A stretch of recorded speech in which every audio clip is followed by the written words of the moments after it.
Olá pessoal, mais um episódio do Classe Executiva, o podcast de quem viaja a trabalho, trabalha viajando e viaja a lazer também. Tô aqui com o Lucas Amadeu, tudo bem, Amadeu? Bem, Denis, que prazer estar aqui nesse episódio especial. Eu, como jornalista, tô aqui cheio de perguntas para fazer. Exatamente, a gente tem aqui um episódio mais do que especial com um repórter, jornalista, fotógrafo, especializado em zonas de conflito. Tá? Já teve passagens pelo New York Times, BBC, pela Band. Vamos dar uma olhada aqui, ver se ele tem carimbo bom no passaporte. Afeganistão, Síria, Iraque, Líbano, Sudão, Palestina, Angola, Congo, Turquia e acabou de voltar da Ucrânia. Ian Boechat, tudo bem? Tudo bem. Passei por todos esses lugares aí, foram todas viagens bastante, mas não necessariamente tão confortáveis quanto uma classe executiva. Eu tenho uma pergunta aqui pra você. Já foi pra todos esses lugares? Você já foi pra Disney? Não, nunca fui pra Disney, nunca levei meus filhos lá. Só passei por Miami. Tá. Nunca parei em Miami. Como é que você faz com as suas viagens de lazer? Né? Porque você tem uma visão diferente do mundo. Você passou por esses locais. Como é que você faz pra programar uma viagem de lazer? Quando eu tô com os meus filhos, eu tento levar eles para algum lugar interessante, que eu acho que tem uma relação bacana. Agora a gente foi para... Em janeiro do ano passado a gente foi para Portugal, Espanha, alugamos um carro, demos um rolê. E agora eu tô querendo, eles estão mais crescidos, eu tô querendo levar eles para alguns lugares que foram marcantes da minha vida, mudaram a minha vida de certa forma. Eu acho que vão ser importantes para eles também. Eu tô querendo levar eles muito para o Irã, porque o Irã foi um país que foi muito importante na minha vida. Eu acho que vai ser para eles também. Então a próxima viagem talvez eu os leve para o Irã. É meu plano se não estiver tão caro. Tá. É caro. Aí falando de zonas de conflito, você mora em São Paulo. Você tem mais medo em uma zona de conflito ou você tem mais medo em São Paulo? São duas relações muito distintas, né? Eu tenho mais medo de uma zona de conflito. Tá. Eu acho que São Paulo é uma cidade relativamente segura. Na verdade, eu acho que São Paulo é uma cidade bastante segura. E eu me baseio nos números. Porque se a gente olhar, São Paulo tem uma taxa de homicídio bastante reduzida, inferior aos números que a ONU classifica como epidemiológicos de violência. Mas é óbvio que há uma tensão permanente na cidade por conta da desigualdade social que a gente vive, né? Então, não dá para a gente achar que eu moro num bairro que tem um IDH igual ao da Noruega, e se eu andar 20 quilômetros, eu estou num IDH igual ao do Congo. Sim. Imaginar que não vai haver tensão nisso, né? Tem um dado que eu acho maravilhoso, já fiz matéria sobre isso. Eu moro em Perdizes, não é nem um bairro de classe média, né? Mas enfim, a idade média com que as pessoas morreram em Perdizes em 2018 foi 81 anos. Pegou todo mundo que morreu em Perdizes, dividiu 81. Na cidade de Tiradentes foi 57. Caramba, olha isso. Acho que isso mostra o país que a gente vive. Sim. Né? Então, as desigualdades geram essa tensão. Né? Sim. Mas eu me sinto seguro. Você se sente seguro em São Paulo? Eu me sinto seguro em São Paulo. E como começou esse... Você é repórter, né? Como começou essa vontade de trabalhar em zonas de conflito até você concretizar e ir para uma zona de conflito? Eu gosto muito de história. Sempre gostei de história. E sempre tinha aquela coisa de ver a história acontecer, né? Então eu fiquei muito marcado na Primeira Guerra do Golfo, de ver aquelas cenas e tal, o Peter Arne lá, o repórter, aquilo mexeu comigo de um jeito, assim, inacreditável. E eu sempre gostei de viajar. Eu, aos 16 anos, fiz uma viagem de 1.000 quilômetros de carona, porque li On the Road, do Jack Kerouac, ele atravessa os Estados Unidos de carona. Minha mãe quase foi a loucura, mas... Então, essas duas coisas, essa ideia de viajar e ver a história, mexiam muito comigo. E eu sou de uma família de classe média baixa, da Baixada Fluminense, então eu nunca tive a oportunidade de ir para o exterior. Então, aquela coisa para mim era muito mítica, né? De sair do país, de ver. Então, tudo meio que se juntou aí, né? Na época de faculdade e tal. E aí, era difícil entrar numa vaga de repórter para cobrir internacional, porque você tem que ser mais experiente. E aí, em 2003, eu trabalhava na Gazeta Mercantil, pedi demissão, fui fazer uma viagem. Os Estados Unidos invadiram o Iraque, eu decidi, eu vou. Aí cheguei na Turquia, as fronteiras estavam seladas, E aí precisava ir para o Irã, eu fui para o Irã. E aí na hora eu ia para Najaf, uma cidade sagrada. 2 dias antes da minha viagem, o ônibus que eu ia pegar explodiu, morreram 20 peregrinos. Eu fiquei com medo, fiquei cagado de medo.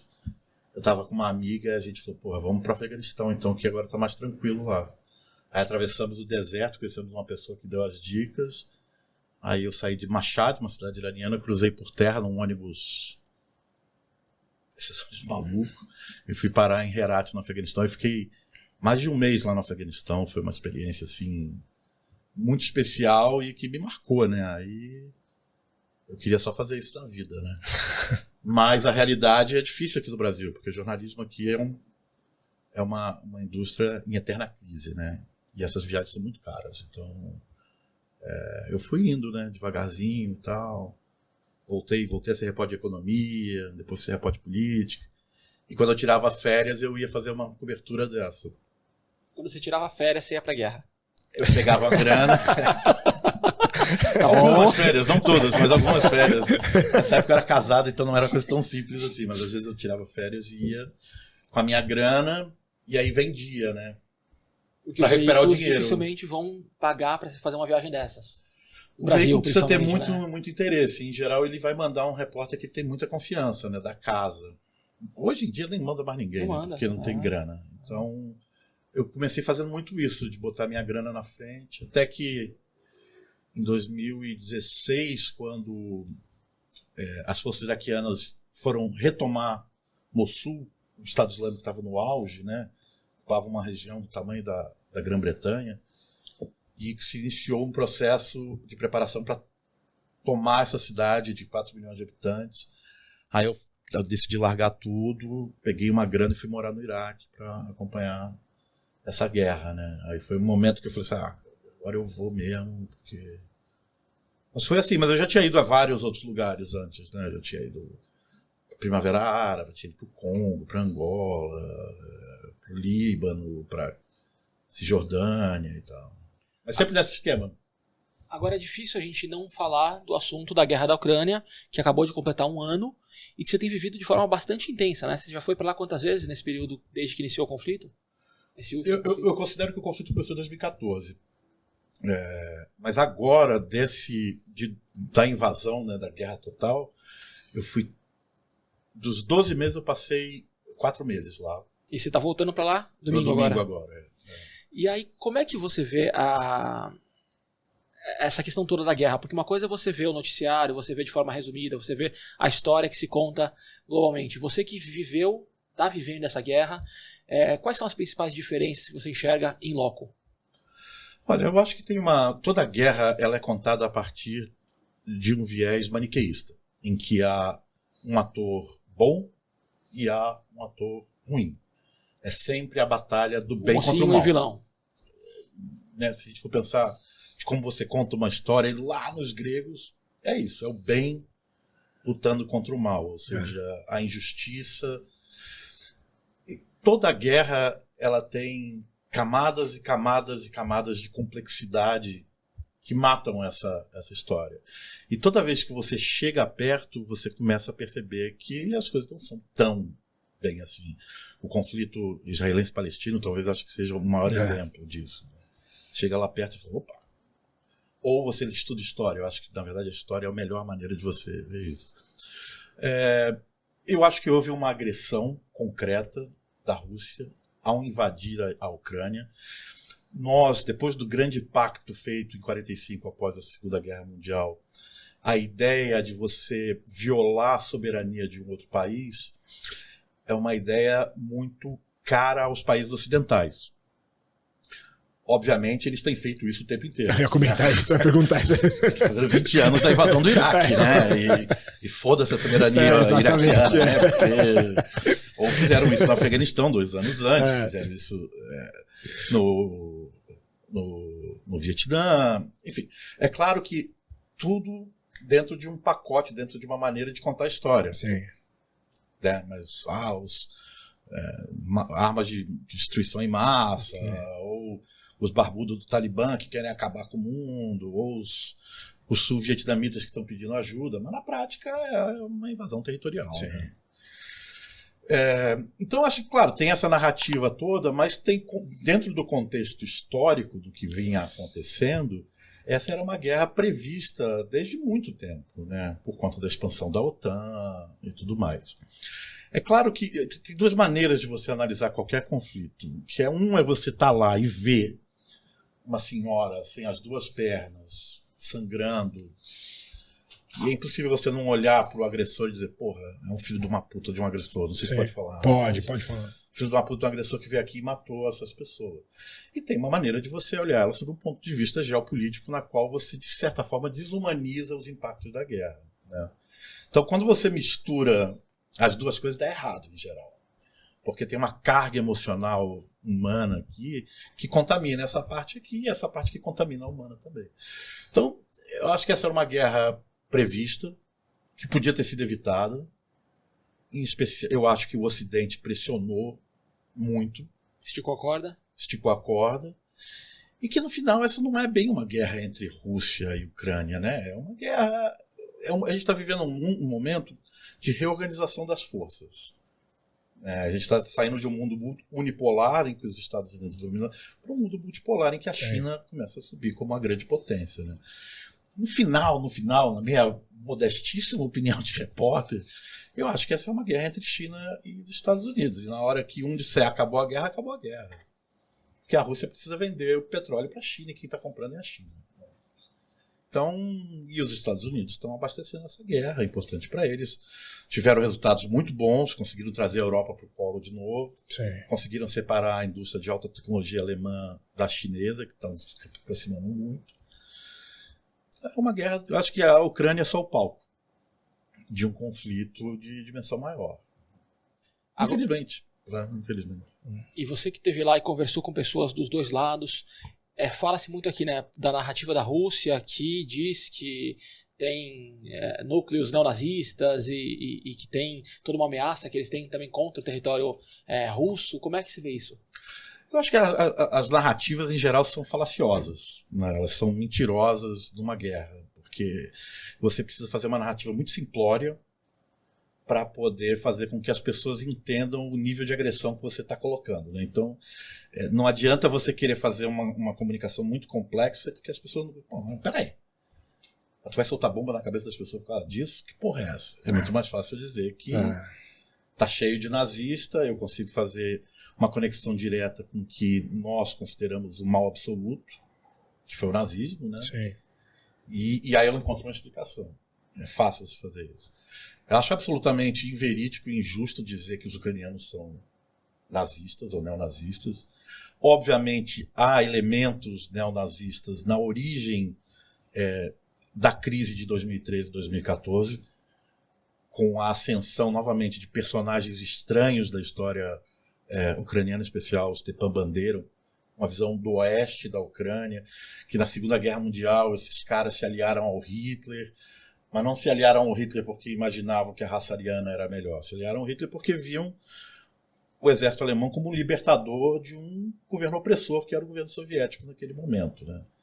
Como é também mentirosa a ideia, eu acho, de que a Rússia quer se expandir novamente e que o Putin é um novo Stalin, que quer controlar a Europa. Acho que as duas narrativas são falaciosas, como em toda a guerra, né? Como em toda a guerra.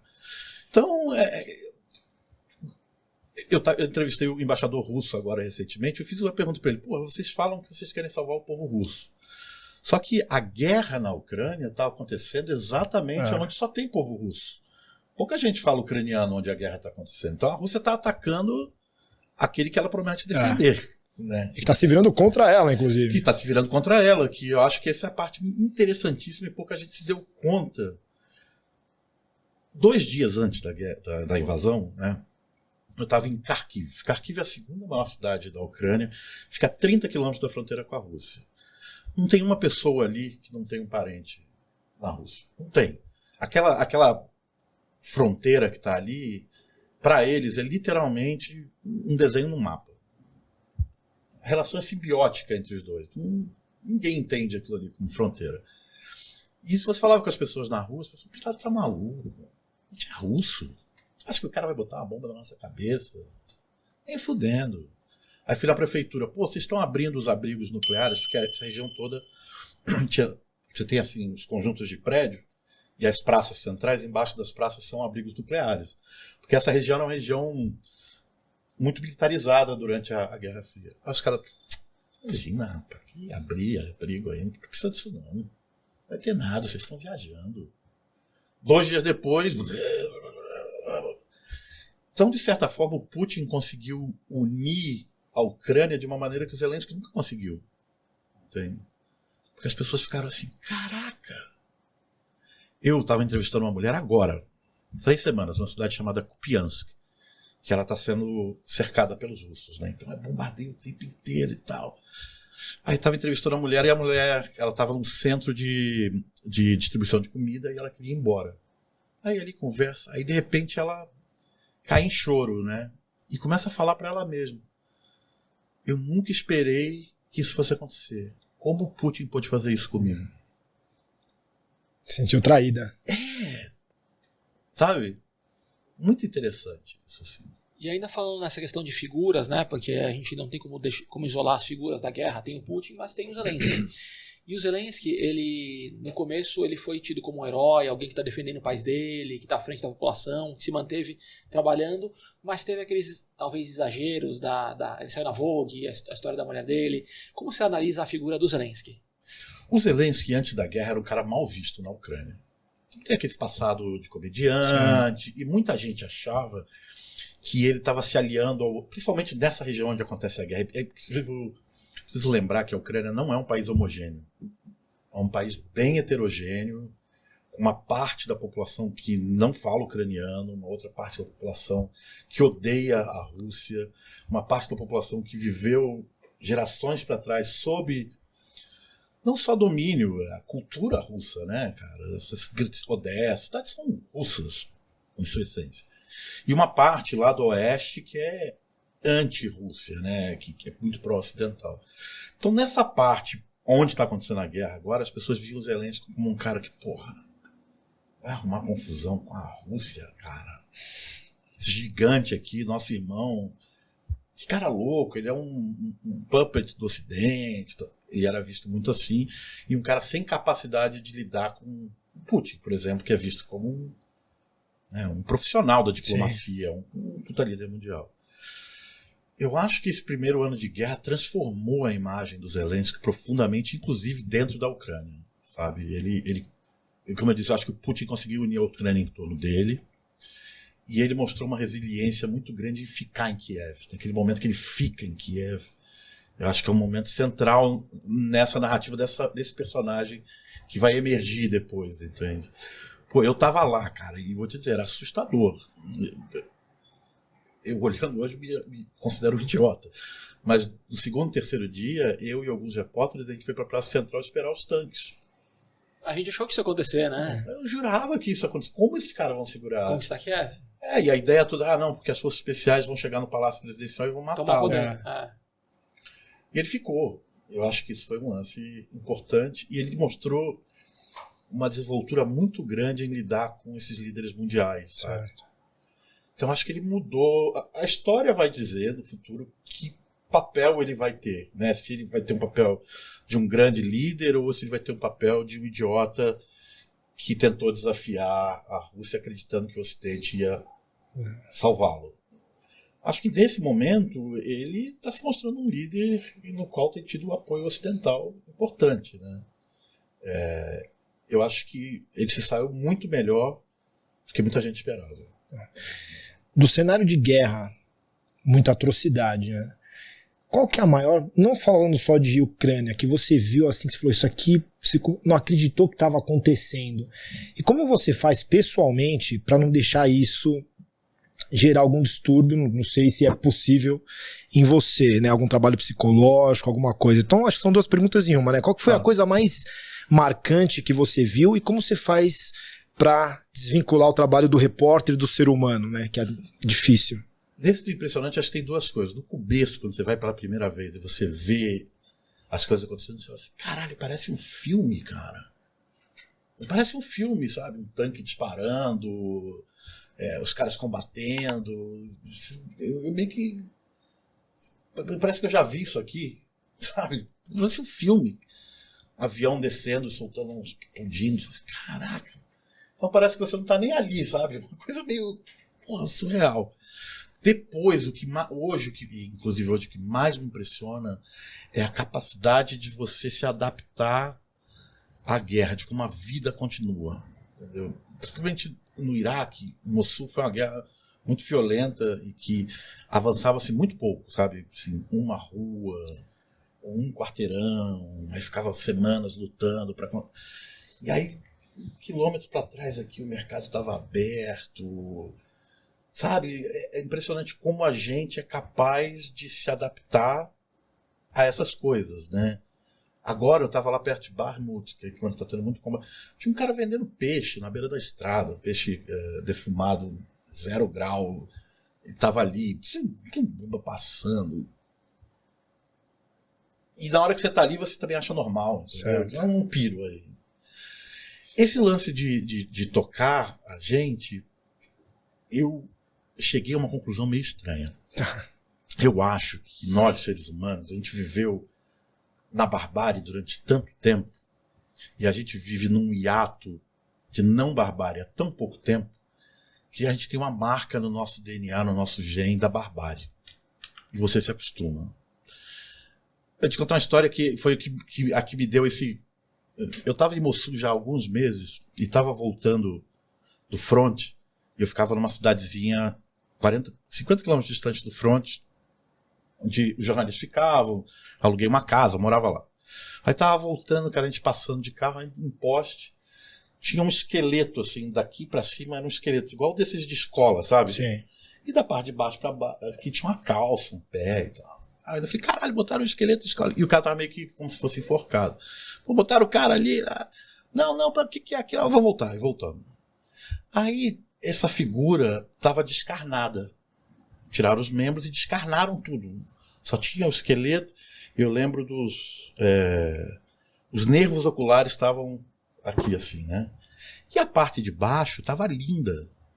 O pezinho estava perfeito, unha feita, E a gente ficou assim, caralho, que cena estranha, né? Cara, aí paravam os iraquianos, faziam umas selfies. Eu fiz uma foto bem legal dos caras fazendo uma selfie. Aí voltamos para um bar lá, a gente ficava num bairro cristão que vendia cerveja. Aí ficamos num bar lá, bebendo, os fotógrafos chegando e comentando. E aí a galera, ninguém se tocando da barbárie. E a galera começou a postar. Porque tinha uma galera que falava que era uma mulher. Como devia estar entrando em decomposição, a bunda deu uma caidinha, ficou uma bundinha grande. Aí ela, não, é uma mulher, aí todo mundo, então vamos casar, cada um casou $20, porque um fotógrafo ia de novo e ele ia baixar a calça e fazer a foto, né? A gente ali, todo mundo, e Mossul, assim, tinha corpo da rua o tempo inteiro, sabe? Era uma coisa muito natural, você via os caras levando galinha pra comer e tal, Aí à noite eu cheguei em casa, meio breaco, botei um post no Facebook. Meio bobo, botei uma fotinha assim, negócio de Mossul tá brabo. Meio que uma sacanagem, né? Aí o Roberto da Folha, ele ainda ele era secretário de redação da Folha, ele ainda é secretário de redação da Folha. Ele mandou assim, cara, você ficou louco, velho. Eu falei, que isso, Roberto? Como assim? Como é que tu não me vende essa história, cara? Eu falei, porra, Roberto, tem corpo pra caralho o tempo inteiro. Eu falei, porra, meu irmão, uma pessoa descarnada, pendurada, perdeu o senso de notícia, cara. Aí eu falei, caralho, velho, perdi mesmo, hein? Aí fiz uma matéria e tal. Então essa parada... Você acaba se adaptando de uma forma. forma. O que é mais difícil pra mim hoje é voltar pra cá. Então esse período que eu tô 3 semanas aqui é foda, entendeu? Me readaptar para as coisas simples, supermercado, ficar enchendo o filho porque não tirou o lixo, isso tudo é muito difícil. Porque você está tão adaptado à realidade da guerra.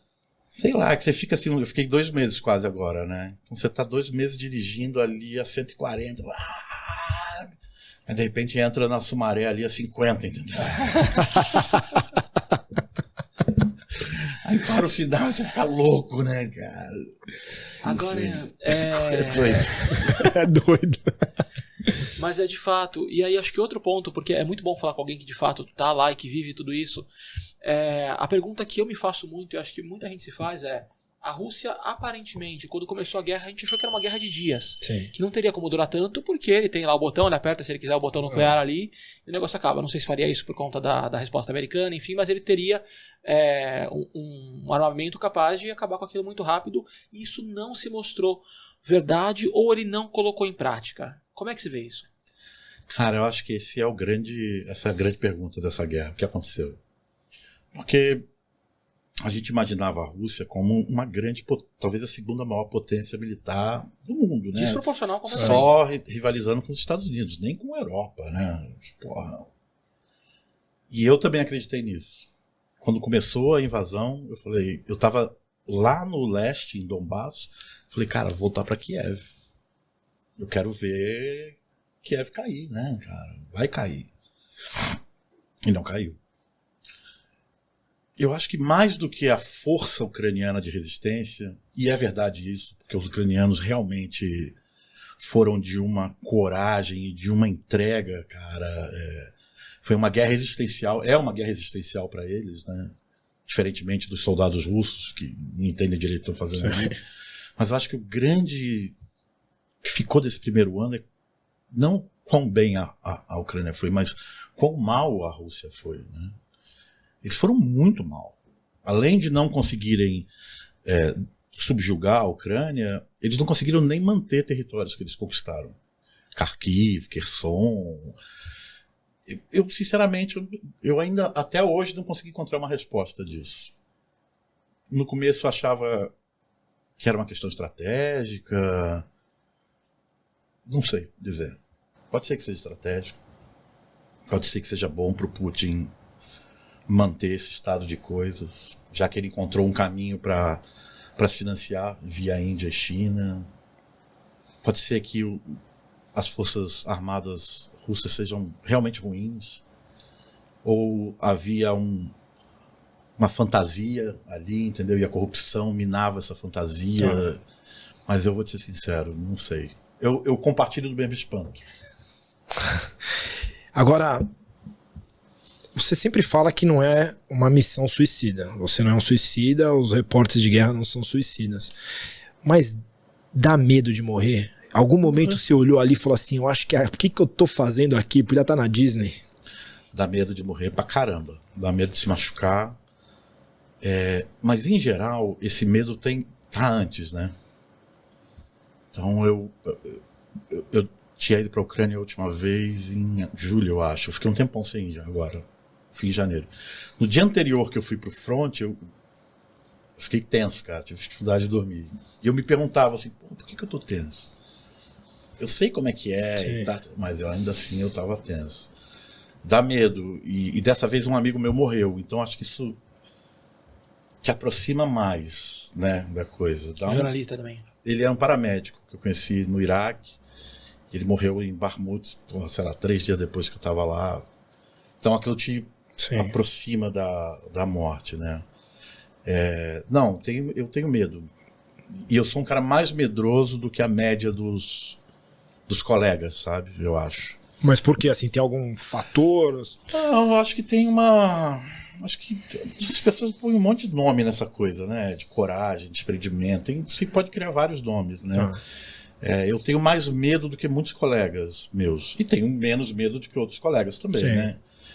Acho que a jogada aí é saber você não tentar ser o que você não é, né? Porque pode dar errado. Você sabe quem você é e tal. Então, em vários momentos, eu abro mão de... Entende? Vamos, porque... Eu não vou. Tô com medo. Entendi. E aí... Entende? Mas é tudo... Eu tenho um monte de protocolo, né? Nessa jogada. Então, tem um monte de... E essa coisa de, eu não devia estar aqui, em geral, pelo menos as minhas experiências, você não vê o perigo chegando, sabe? Você se dá conta depois do que aconteceu. Você, puta que pariu, quase. Tipo, você tá aqui, a gente tá conversando. Eu lembro uma vez em Mossul, tava assim, botando colete, ainda caiu um morteiro, sei lá, daqui nela ali. Só que a gente deu sorte que caiu exatamente em cima do motor de um Humvee. Mas derrubou a gente, uns caras ficaram feridos e tal. Aí você se dá conta assim, caralho, foi perto essa, né? Eu acabei de passar por um lugar, explodiu sei lá o quê. Mas algumas vezes sim, de pegar um caminho e se dar conta de que cometeu um erro. Puta, não devia ter vindo aqui e tal. Essas situações assim. E esse ponto que o Denis colocou, eu queria que você aprofundasse um pouco mais, porque de fato vocês não são aventureiros indo pro front, né? Não. Você não vai ali com um escudo, protegido pro meio da guerra. É coordenado de alguma forma, existe uma estrutura por trás disso, né? Trabalho da imprensa. É super controlado, a gente imagina que guerra é algo caótico, né? O caos só acontece no momento da batalha e ainda assim em momentos específicos da batalha, porque tem uma retaguarda dando ordem para avançar, para recuar. Claro, na hora que o cara está ali trocando tiro com o outro, ou você está sendo bombardeado, a única coisa que você faz é baixar a cabeça e esperar passar, né? Mas é tudo muito controlado, tudo tem que ter muita autorização, permissão para você chegar, contato, e as pessoas se esquecem, principalmente os jovens jornalistas, que a gente só vê o que eles querem que a gente veja, na maior parte das vezes. E nós somos, na cabeça deles, instrumentos de propaganda. Eu só estou ali porque ele quer que eu mande uma mensagem que ele quer mandar. Não tem outra razão.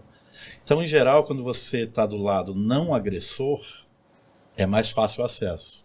Então, é muito mais fácil estar junto com os curdos do que com o regime do Assad na Síria. É muito mais fácil estar com os ucranianos tomando bomba do que com a tropa do Putin. Né? Quando a Ucrânia estava atacando as repúblicas separatistas apoiadas pela Rússia, era fácil ter acesso lá. Eu fui 2 vezes. Entende? Então é preciso lembrar sempre que nós somos instrumentos de propaganda de uma mensagem específica que querem vender para o mundo, né? Em busca de apoio.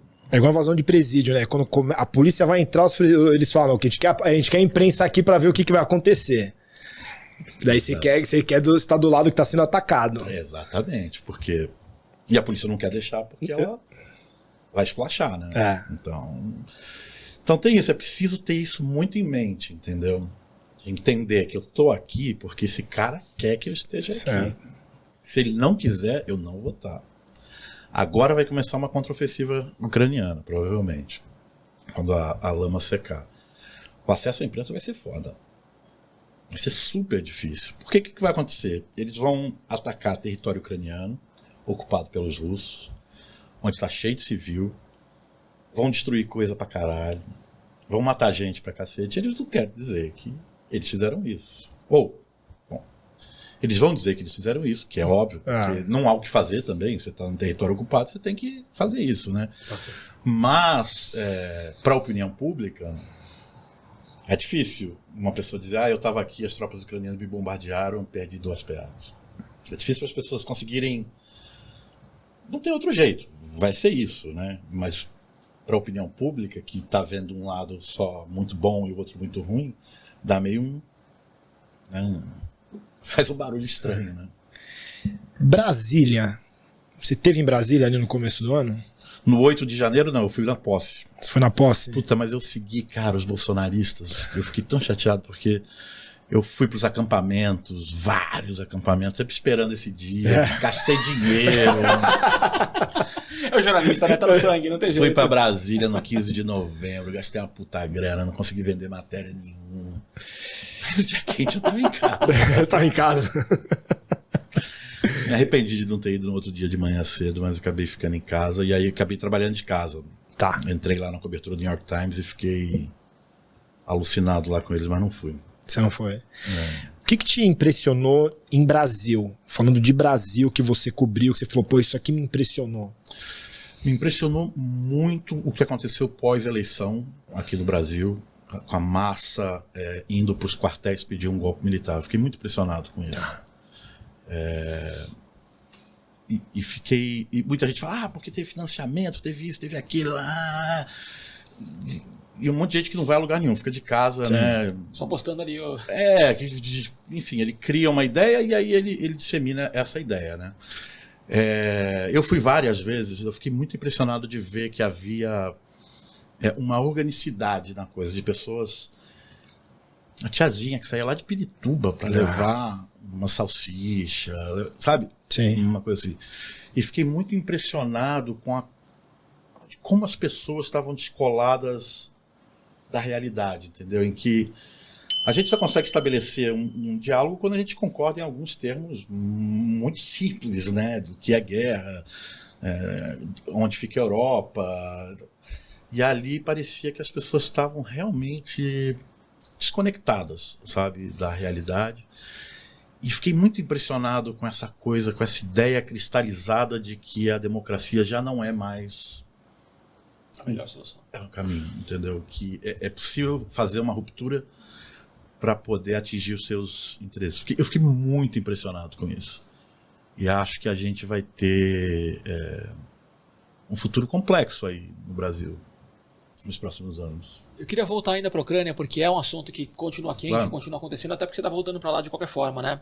A gente vê, claro, que as notícias, todo o conteúdo que é disseminado sobre a guerra é do front, é da destruição, é de tudo que acontece. Mas a gente estava conversando nos bastidores e eu até cheguei a pesquisar, por curiosidade, né? Olhando com um olhar de negócios, até de viajante, fui olhar se tem hotel disponível. Entrei na Booking e fui olhar se tem hotel para reservar ali em Kiev, por exemplo. E tem hotéis de grandes redes americanas funcionando normalmente. E aí? É que a guerra tem essa coisa de que a vida segue, né? Mesmo lá no front tem hotel. E vários hotéis. Porque os soldados que estão lá no front, eles têm o leave, que eles ficam lá, sei lá, 15 dias na trincheira, sai 3 para descansar, ou o batalhão dele fica lá 3 meses, 2 meses, ele vai para retaguarda. Então os hotéis no front ficam lotados com as esposas que vão visitar os caras, entendeu? E tem todo um serviço disso daí. E não são administrados pelo governo, são hotéis que continuam funcionando comercialmente. Comercialmente, privado. Agora, se a gente quiser entrar, civil, turista. Em Kiev você consegue. Hoje. Nas áreas de combate, não. Tá. Mas se você pegar uma câmera e começar a fotografar, talvez você tenha problema não em Kiev, mas na hora que você sair da cidade, os checkpoints vão pedir a credencial. Aí você vai ter problema. Mas dá pra ir numa boa. Agora a aviação também tá bastante interrompida para lá, né? Eu lembro que várias companhias aéreas pararam de voar para lá. Não tem nenhum tipo de voo comercial. Os voos só militares, né? E ainda assim, numa loucura, você vê os helicópteros voando assim, na estrada mesmo, fazendo um caminho da estrada, sei lá, cara. Parece que você vai botar a mão neles aqui, né? Porque eles têm que voar muito baixo por causa dos radares, né? Para não ser abatido. E tem aí os caças, né? Que levantam e descem voo e tal, mas não tem como você chegar de avião. E você tem ido como para lá? Tem vários caminhos de entrada pela Moldávia, que agora está ruim de entrar porque está muito instável, pela Romênia, o mais tradicional é pela Polônia. Aí você desce ou em Varsóvia ou em Cracóvia. Em Cracóvia você pode ir de trem até a fronteira e atravessa a pé, é um ponto de cruzamento a pé. Ou, saindo de Varsóvia, você vai para uma cidade chamada Chelm, e lá você cruza ou de carro ou de trem. Tem essas opções aí, né? E são fronteiras bastante ativas, né? Assim, por ali que estão entrando as armas, né? Continuam chegando.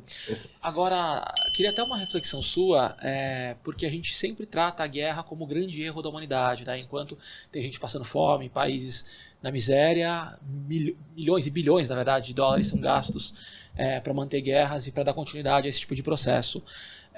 Depois de você ter cobrido tantas guerras e vivido intensamente tantas guerras, por que a gente continua fazendo guerras? Olha, o meu julgamento moral é que a guerra é uma bosta.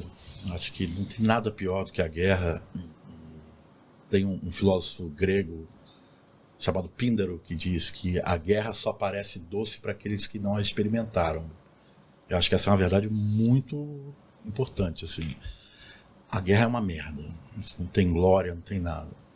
Agora, olhando sob uma perspectiva histórica, se a gente olhar, nós somos forjados na guerra, né? Sim. Nós somos resultados da guerra, né? A língua que a gente fala é resultado da guerra, a religião que a gente professa é resultado da guerra, país que a gente vive, as O fronteiras. país que a gente vive, as fronteiras, enfim, a guerra é uma realidade nossa como humanidade, Civilização. né? Civilização. Então eu acho que pensar que a gente não vai ter mais guerra, eu acho que é uma visão um pouco positiva demais, otimista demais, né? Mas a guerra é um horror, é horrível. E o que a guerra te mudou? Essas guerras todas, você como ser humano hoje, você vê o mundo de uma forma diferente, tendo vivido front? Vejo. Acho que me mudou para pior, né? No final das contas. Eu me tornei uma pessoa, acho que, mais cínica, menos otimista, sabe? Menos fé. Digamos. Eu sou ateu, mas fé no sentido de crer que... Esperança. De esperança, eu acho que a palavra é essa. Então, não sei se é uma mudança boa, não. É difícil entrar, e não é entrar, é você viver, né? Porque aquilo que você comentou, eu fiquei muito chocado do cadáver pendurado ali, porque de fato você vive, e aquilo parte da rotina, assim como a gente fala. Sim. Eu, particularmente, me incomodo muito com a violência aqui de São Paulo. A gente conta para pessoas do exterior que tem que ter carro blindado, ninguém acredita. Mas quando a gente está imerso nisso aqui, vira a realidade de alguma forma. E para você virou a realidade, você está naquele front. Espero que não seja a minha realidade, né? Porque eu gosto de voltar para casa. Mas um pouco, né? Assim, mas não é legal. Acho que no final das contas, todo mundo que experimenta isso vai pagar um preço de uma forma ou de outra no futuro e tal. Sem querer me vitimizar, porque não sou vítima. Eu escolho estar lá e eu não sou soldado nem... Sim. Porque eu posso levantar a mão e dizer, olha, Não cansei, vou, quero ir embora. Então é outro jogo, né? Mas é um negócio estranho, né? Assim, tá com aquela vibe o tempo inteiro de sobrevivência ali. É um troço... Você faz algum tratamento, tipo terapia, Não, mas eu tô querendo meditação? fazer. Tô querendo fazer terapia. Essa última vez foi meio estranha pra mim. Assim. Tá. Acho que tá na hora de eu começar a processar essas histórias aí e tal. Eu já fiz no passado, foi muito bom, mas é caro, né? Caro pra cacete.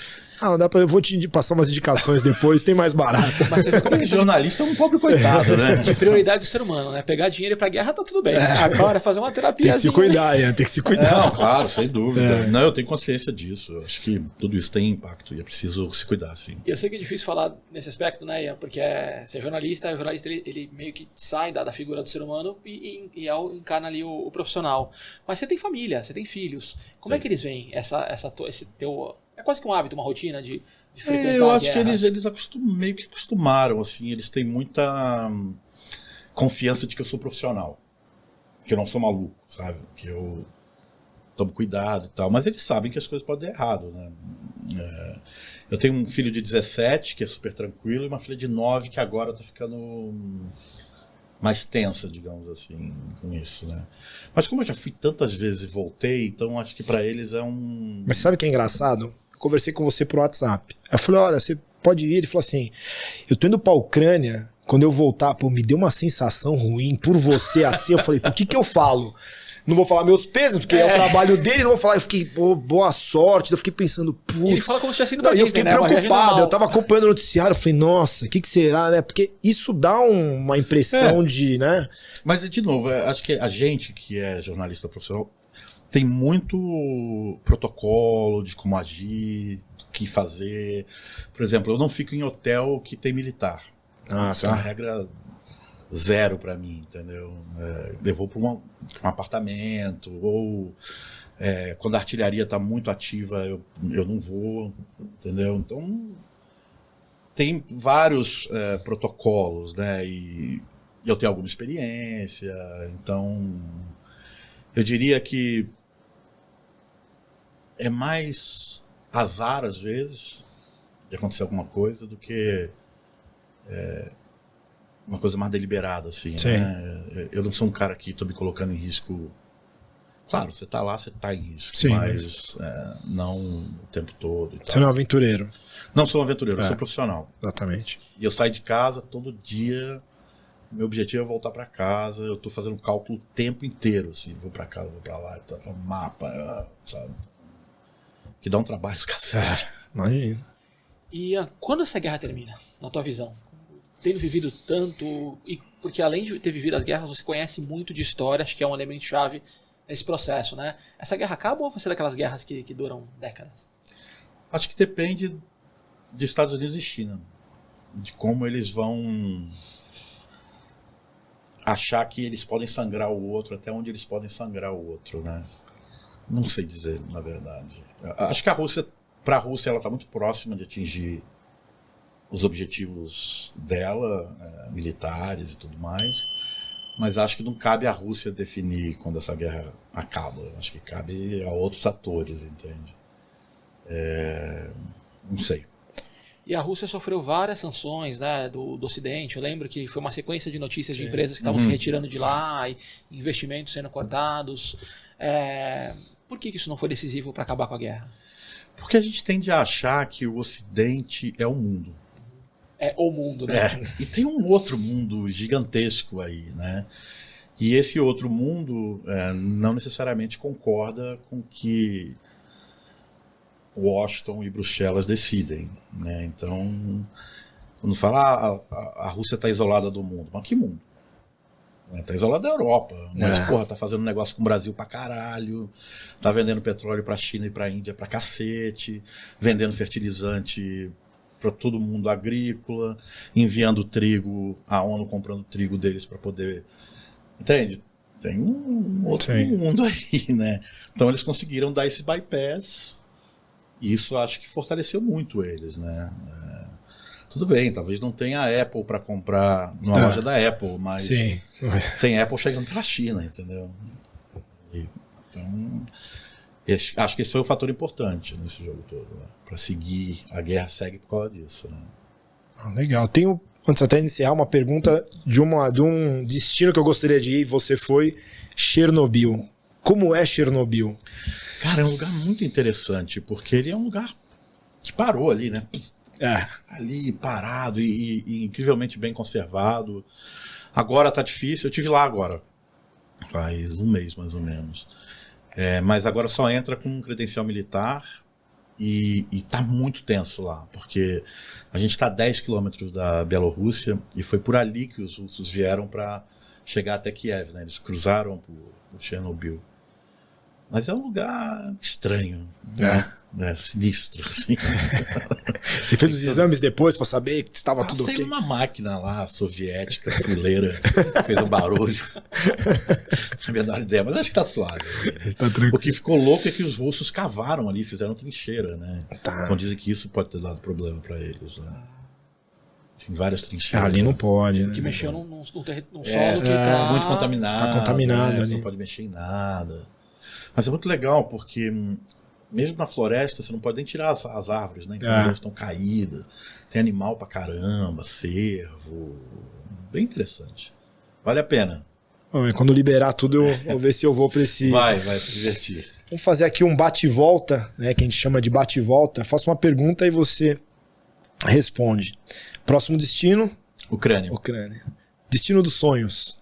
Puta, agora o meu objetivo, eu quero ir pro Uzbequistão, que é o país que eu tô, quando eu tiver um tempo, eu vou, assim, sem trabalhar e tal. Posso perguntar por quê? Sim, eu tenho me interessado muito sobre zoroastrismo, o início dessa cultura das primeiras religiões monoteístas, e tem algumas regiões do Uzbequistão, fronteira com o Afeganistão, a gente chama Bactria, que tem uma história assim meio fascinante. Eu estou muito curioso para ir lá ver, sabe? Eu não esperava Paris, mas eu queria entender por quê. O melhor destino que você já foi? Puta, são tantos, cara. Eu vou dizer um que mudou a minha vida, que foi o Irã. O Irã, para mim, é um país fascinante, é um país que te leva a uma realidade muito distinta da nossa e é um país de uma generosidade. Eles têm características diferentes dos árabes, apesar de serem muçulmanos e tal. E eles têm muito essa relação com o zoroastrismo, que tem uma lógica de vida, uma visão de mundo muito peculiar. E me fascina a ideia de que isso permanece depois de mil e poucos anos de conversão ao islamismo, né? Foi muito importante virar para mim. Legal. Exatamente, foi minha primeira experiência com um país muçulmano. Eu fui morrendo de medo, achando que o islamismo era só violência, e só encontrei paz, amor e tal. Muito legal. O que não pode faltar na sua mala? Minha câmera, com certeza. E mais? Acho que a câmera é o que não vai faltar nunca. Tipo de culinária? Um churrasco. Churrasco. Um app. Aplicativo de celular. O WhatsApp. WhatsApp? Com certeza, é o que eu uso. Claro, para viajar tem vários, né? Sim, mas o WhatsApp é o crítico. É o crítico, é fundamental hoje para fazer qualquer comunicação e tal. E um hobby? Fotografia analógica. Analógica? Eu até hoje tenho um laboratório. Eu ia falar, seu laboratório? Fotografo, levo para toda viagem. Agora na Ucrânia eu tô levando uma Rolleiflex. Eu tenho mais de 20 câmeras e tava revelando os filmes agora, recentemente. Aí eu faço, é um negócio que eu invisto grana, que eu invisto meu tempo e me dá muito prazer mesmo. Que legal. Bem ligado com a coisa, né? Mas... E a gente sempre deixa um livro aqui de presente, não sei se você já leu. Não. As Gemas de Auschwitz. Não, legal. Eu passei o carnaval, eu fui pra Holanda, fui pra Berlim, depois eu fui pra Polônia. Fui visitar Auschwitz. Então me marcou muito. Auschwitz é foda. Não, você olha ali, você acha que não. Você fala que não é verdade, você acha que não é verdade. Eles falam que não é possível que o ser humano chegou nesse limite. Obrigado. Né? E a gente queria deixar de presente pra você, agradecendo esse super papo. Daria pra ficar dias aqui, porque é um conteúdo completamente diferente do que a gente tá acostumado. É isso. A viagem a trabalho, uma viagem de trabalho diferente. Você falou, não é na classe executiva. Né? Infelizmente. Só viajei uma vez de classe executiva. Deixa eu ver aqui. Ele nem gosta, ele quer estar lá no... Ele quer estar lá na pensão. Eu gosto do bem bom também, que é isso. Legal. Prazer, obrigado, viu? Obrigado pelo papo. Muito obrigado Que pela delícia. atenção. Parabéns pelo legal. trabalho. Sucesso, boa sorte nas próximas viagens. Obrigado. Continue mantendo a gente bem informado. E para quem quer te acompanhar, quais são os canais? Cara, eu tenho o Twitter, que é Ian Boechat, YANBOECHAT, e o Instagram também. São os dois que eu mais coloco as coisas, mas eu sou dos mais ativos, não. Não. Você não posta o tempo real da guerra ali? Não, raramente. É mesmo? É muito trampo, aí... Tô meio velho também. Instagram também Já é uma relação diferente, né? Instagram eu publico só minhas fotos. É @Ian Boechat também. Perfeito. Beleza, obrigado, Amadeu. Obrigado, Ian. Eu que agradeço. Obrigado, pessoal. Isso foi mais um Classe Executiva. Valeu.